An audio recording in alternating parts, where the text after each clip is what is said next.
kali ini saya akan membahas sedikit tentang materi konsep dasar statistik. Sebelum kita lebih jauh membahas tentang konsep dasar statistika, mungkin pernah mendengar atau melihat berita seperti ini. Berita inflasi Juli 2025 capai 0,30%. Jumlah penduduk Jakarta mencapai 42 juta.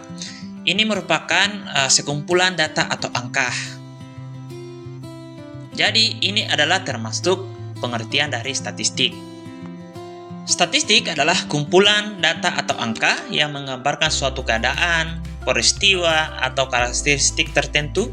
Statistik merupakan hasil dari pengumpulan dan pengolahan data yang digunakan untuk memberikan informasi. Sedangkan statistika adalah ilmu yang mempelajari cara mengumpulkan, mengolah data, menyajikan data, menganalisis data, menginterpretasikan data, dan menarik kesimpulan dari data. Statistika digunakan sebagai alat untuk mengubah data menjadi informasi yang berguna dalam pengambilan keputusan.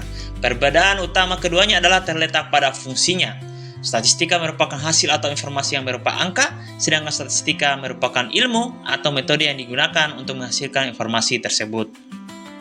Kemudian yang kedua, itu ruang lingkup statistik. 1. Pengumpulan data. Pengumpulan data merupakan tahap awal dalam proses statistika yang bertujuan memperoleh informasi sesuai dengan tujuan penelitian atau analisis. Data dapat dikumpulkan melalui observasi, wawancara, kuesioner, dokumentasi, maupun studi pustaka. Kemudian yang kedua, pengolahan data.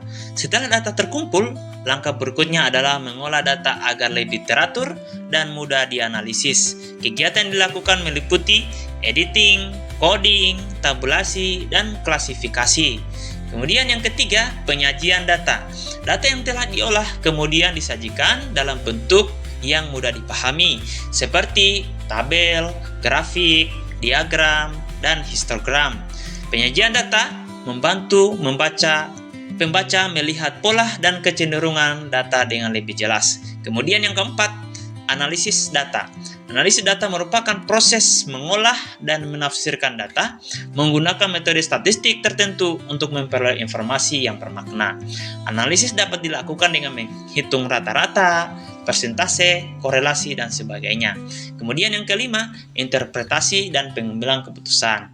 Interpretasi adalah proses menafsirkan hasil analisis data untuk menarik kesimpulan dan mengambil keputusan yang tepat. Tahap ini menjadi tujuan akhir dari seluruh proses statistika. Ketiga, fungsi statistika. Itu fungsi deskriptif. Statistik deskriptif berfungsi untuk menggambarkan atau menyajikan data sehingga mudah dipahami. Data dapat disajikan dalam bentuk tabel, grafik, diagram, maupun ukuran statistik seperti rata-rata dan persentase. 2. Fungsi inferensial. Statistik inferensial digunakan untuk menarik kesimpulan tentang suatu populasi berdasarkan data yang diperoleh dari sampel. Contohnya, yaitu menentukan tingkat kepuasan seluruh pelanggan berdasarkan survei terhadap sebagian pelanggan. 3. Fungsi perencanaan. Statistik membantu dalam menyusun rencana yang lebih tepat berdasarkan data dan informasi yang tersedia. Contoh, pemerintah menggunakan data jumlah penduduk untuk merencanakan pembangunan sekolah dan fasilitas kesehatan. 4. Fungsi pengendalian. Statistik digunakan untuk memantau, mengendalikan pelaksanaan suatu kegiatan agar sesuai dengan tujuan yang telah ditetapkan. Contohnya, itu perusahaan memantau kualitas produk yang dihasilkan setiap hari. 5. Fungsi evaluasi. Statistik berfungsi untuk menilai keberhasilan atau efektivitas suatu program, kebijakan, atau kegiatan. Contohnya, itu mengevaluasi keberhasilan program bantuan sosial berdasarkan data penerima manfaat. Fungsi yang keenam yaitu fungsi prediksi. Statistik digunakan untuk memperkirakan atau meramalkan kondisi yang mungkin terjadi di masa depan berdasarkan data yang tersedia. Yang keempat, peranan statistika dalam ekonomi. 1. Pengambilan keputusan ekonomi. Keputusan di sektor ekonomi tidak boleh diambil berdasarkan intuisi semata, melainkan harus bertumbuh pada data yang valid dan objektif. Sebagai contoh, perusahaan menggunakan data statistik historis penjualan untuk menentukan jumlah produksi barang yang tepat agar sesuai dengan tingkat permintaan pasar saat ini.